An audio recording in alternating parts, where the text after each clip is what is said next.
एक समय की बात है, एक महान राज्य था जहां के राजा को लोग महाराजा वीरेंद्र के नाम से जानते थे। वे बहादुरी, न्यायप्रियता और अपने अद्वितीय बुद्धिमानी के लिए प्रसिद्ध थे।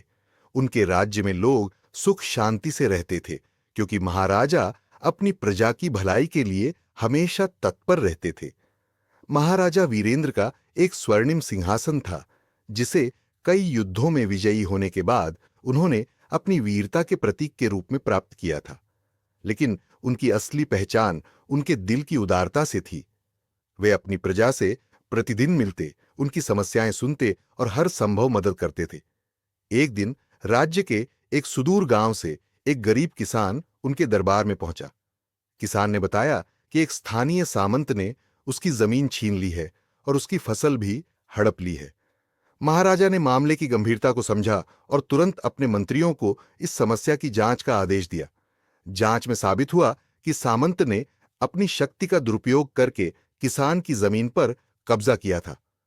महाराजा ने तुरंत उस सामंत को सजा सुनाई और किसान को उसकी जमीन वापस दिलाई।